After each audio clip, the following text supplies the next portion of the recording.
கர்த்தருடைய நாமம் மகிமைப்படுவதாக. அனைவருக்கும் என்னுடைய எளிதான காலை வணக்கம். என்னுடைய புத்தாண்டு வாழ்த்துக்களையும் உங்களுக்கு தெரிவித்துக் கொள்கிறேன். இந்த நாளிலும் சகோதரிகளின் கால தியானத்திற்காக நாம் எடுத்துக்கொள்ளப்பட்ட வேத பகுதி தானியேல் 1ஆம் அதிகாரம். 1ஆம் அதிகாரத்திலே சில வசனங்களை நாம் நம்முடைய சிந்தனைக்காக தியானிக்கலாம். தானியேல் 1:8. இந்த புதிய வருடத்திலே நாம் அனைவரும் அநேக தீர்மானங்கள் கர்த்தருடைய சமூகத்திலேயே எடுத்திருப்போம். அந்த தீர்மானங்களை நாம் கடைசி வரை செயல்படுத்தி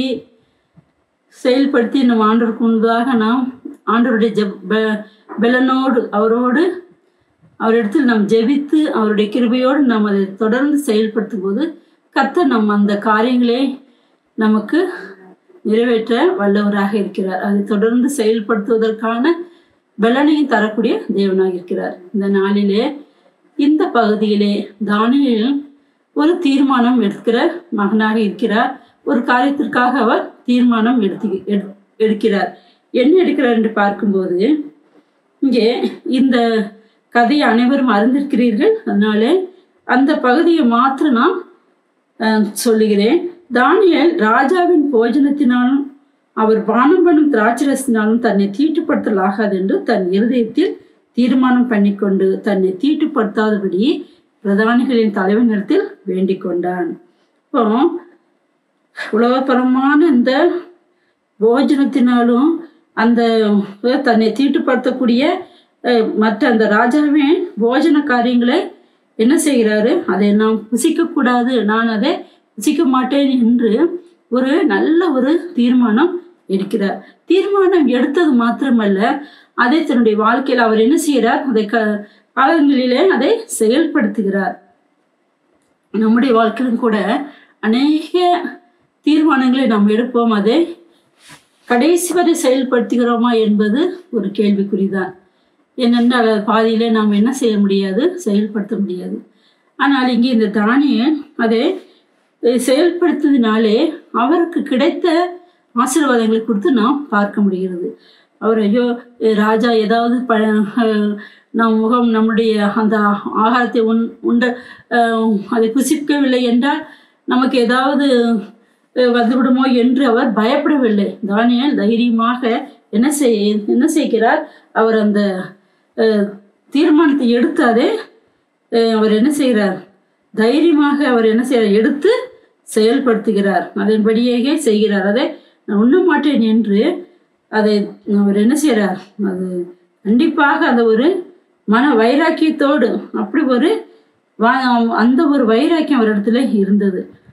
நாம் கூட இந்த நாட்களில் அப்படிப்பட்டதான காரியங்கள் நாம் சில காரியங்கள், அதாவது வேதத்தின் பிரகாரமாகவோ வேத வசனங்களை படிக்கிறதோ இல்லை ஆலயத்திற்கு போகக்கூடியதாகவோ இல்லை என்றால் மற்ற எந்த காரியத்தில் கர்த்தருக்கு பெரிய காரியங்களே நாம் தீர்மானம் எடுத்திருப்போமானால் அதை ஆண்டவருடைய பாதத்தில் ஜெபித்து, ஆண்டவரை இது என்னாலே முடியாது, ஆனால் உம்முடைய உம்முடைய கிருபையினாலே உம்முடைய இரக்கத்தினாலே எனக்கு செய்ய பலன் தாங்கன்னு சொல்லி நம்ம ஆண்டவருக்கு ஜெபித்து நாம் செய்யும் போது கர்த்தர் அதற்கான பலனை நமக்கு கொடுத்து அதை செய்வதற்கான காரியங்கள் நமக்கு வாய்க்க பண்ணுவார். அதனால இந்த தானியேல் அந்த 1ஆம் அதிகாரம் 12ஆம் வசனத்திலே பார்க்கும்போது 10 நாள் வரைக்கும் அது அடியாரை சோதித்து பாரும், எங்களுக்கு புசிக்க பருப்பு முதலான மரக்கறிகளை குடிக்க தண்ணீரையும் கொடுத்து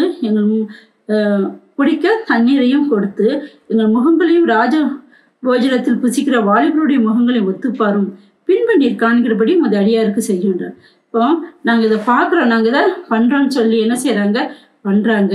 அதனாலே அவங்களுக்கு என்ன கிடைக்குது, இந்த இப்போ 1ஆம் அதிகாரம் 17ஆவது வசனத்தை பாருங்க. இந்த 4 வாலிபருக்கும் தேவன் சகல எழுத்திலும் ஞானத்திலும் அறிவையும் சாமர்த்தியத்தையும் கொடுத்தார்.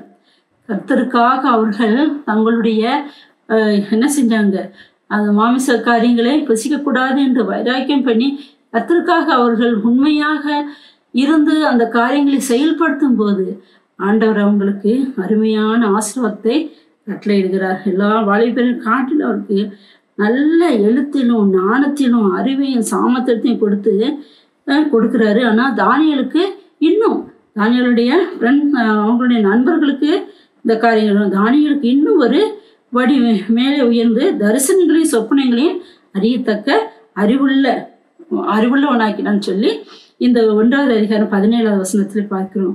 நாம் அந்த நாட்களிலே அநேக காரியங்களை நாம் தீர்மானம் எடுத்துறது நாம் என்ன செய்ய வேண்டும், அதை செயல்படுத்தும் போது கர்த்தருக்கு முன்பாக நாம் அந்த காரியங்களுக்கு ஜெபம் பண்ணி, ஆண்டவரே இதை நான் கடைசி வரை இதை கடைபிடித்து நான் எடுத்த தீர்மானத்தில் நான் உறுதியாக இருந்து நிலைத்திருந்து இதை நான் செயல்படுத்த எனக்கு கிருபை செய்யுங்க சுவாமின்னு சொல்லி நாம் ஜெபம் பண்ணி செயல்படுத்தும் போது, கர்த்தருக்காக நாம் அந்த காரியங்களை நாம் செய்யும் போது, தீர்மானத்தை நாம் எடுத்து நிறைவேற்றும் போது கர்த்தர் அதற்கான பிரதிபலன்களை ஆசீர்வாதத்தை நமக்கு கொடுக்கக்கூடியவராக இருக்கிறார். அதே அந்த அதிகாரத்திலே 1:20 வசனத்தை பார்க்கும்போது, இந்த ராஜாவின் முன்பதாக ராஜாவை எப்படிப்பட்ட சாட்சி கொடுக்கிறார் பாருங்கள். ஞானத்துக்கும் புத்திக்கும் அடுத்த எந்த விஷயத்திலும் ராஜா அவர்களை கேட்டு விசாரித்தானோ அதிலே தன் ராஜ்யம் எங்கும் உள்ள சகல சாஸ்திரிகளிலும் ஜோசியரிலும் அவர்களை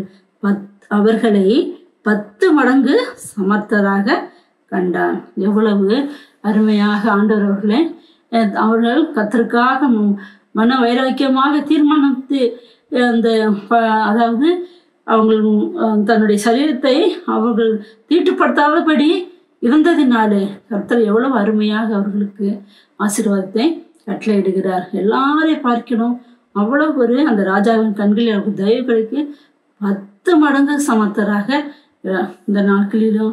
எனக்கு அன்பான சகோதரிகளே, நாம் கூட புதிய வருடத்திலே அநேக தீர்மானங்களை எடுத்திருப்போம். கர்த்தருடைய சமூகத்திலே அது எல்லாம் நாம் கர்த்தருக்காக நாம் அவருடைய கிருபைக்கு அவருடைய சமூகத்திலே ஜெபித்து அவரிடத்தில் நாம் ஜெபித்து பலன் கேட்டு நாம் முன்னேறி சென்று அதை உறுதியாக விடாமல் அதை நாம் கடைபிடித்து செய்யும்போது கர்த்தரும் அதற்கான ஆசீர்வாதங்களை நமக்கு கொடுக்கக்கூடியவராக இருக்கிறார். இப்படி நாம் எடுத்த தீர்மானங்களிலே நாம் ஒவ்வொருவரும் அதை கடைபிடித்து கர்த்தருடைய நாமத்தை மகிமைப்படுத்த கர்த்தர் நாம் ஒவ்வொருவருக்கும் கிருபை செய்வாராக.